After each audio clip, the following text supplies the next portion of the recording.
An interesting trend that started happening with physical Nintendo Switch games last year was the fact that some of these games that got limited print releases by companies like Limited Run or Super Rare Games actually started getting standard retail releases, which myself and a lot of other people never thought would happen. One good example of that is The Messenger. Now, I think this was put out originally by Special Reserve Games, one of those companies, and the physical copy for this was going for hundreds of dollars.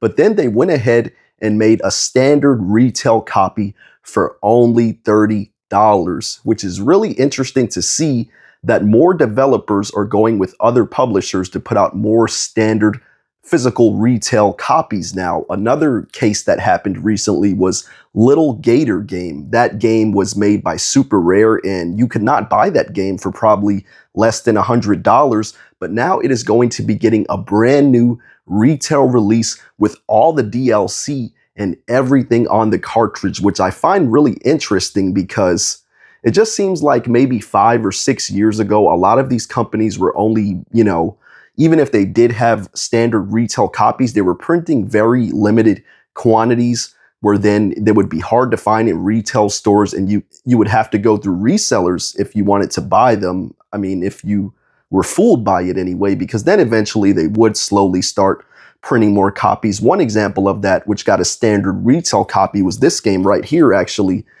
The Legend of Heroes Trails from Zero. I remember wanting this game and not finding it anywhere but on eBay, and they were selling it on there for $100. But then Video Games Plus, who has been a saving grace for a lot of collectors, was reaching out to a lot of these developers, publishers, and getting reprints on their site.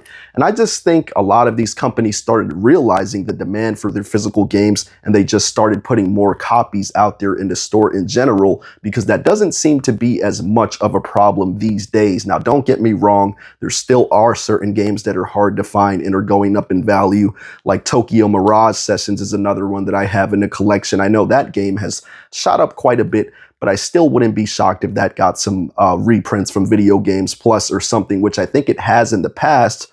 So that does have some kind of effect on the market, but it won't stop it all the way.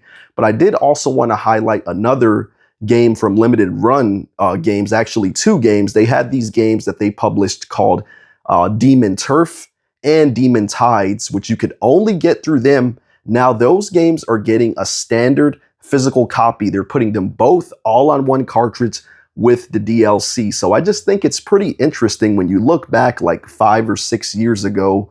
A lot of us were kind of FOMO buying just because a lot of these games were so hard to find. And don't get me wrong, for certain niche titles, if you have that intuition and feel like you need to pick it up before it's hard to get, by all means, add to your collection if you're finding joy in that and you're not breaking the bank. But I do think we're in a much better state now with physical collecting for the Nintendo Switch, with a lot of these games getting reprints and just straight up re-releases. And I just think this really highlights and shows more than ever that sometimes it really is better to wait. And in the current state of collecting physical Nintendo Switch games, you really don't have to FOMO buy anymore the way you used to. And I think that was also highlighted by a lot of the recent Black Friday sales that we got for Nintendo Switch games. A lot of games that were, considered to be maybe going to be hard to find at times and get expensive were just going for cheaper than ever. And I think we are in a great place right now for Nintendo Switch collecting. Obviously, there's going to be those games that came out earlier in the life cycle that are still going to be hard to find and are still going to be getting expensive. But overall, I think Switch collecting right now is probably at that sweet spot where a lot of people have kind of lost interest in it. Some people are moving on more to the Switch 2, or some people have just kind of fell away from Nintendo, kind of buying more games on PlayStation.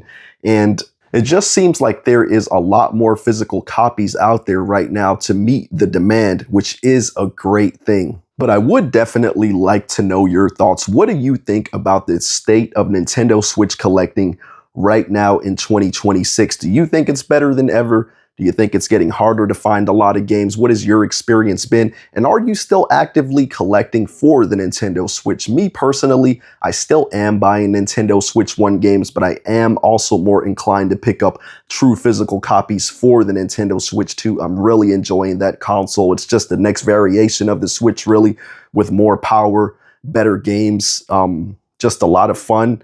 But Switch collecting is still awesome, and if you still only have a Nintendo Switch, I think you're perfectly fine, and you're going to be good for the next few years unless you really want to jump on a lot of these next-gen experiences. But this is just a topic that I've been wanting to cover for a while because I do just find it very interesting how the state of Nintendo Switch collecting has changed so much in the last 5 or 6 years, where a lot of games were really hard to find, even a lot of first-party games like the Xenoblade Chronicle games, games like Astral Chain, and to some degree that is true.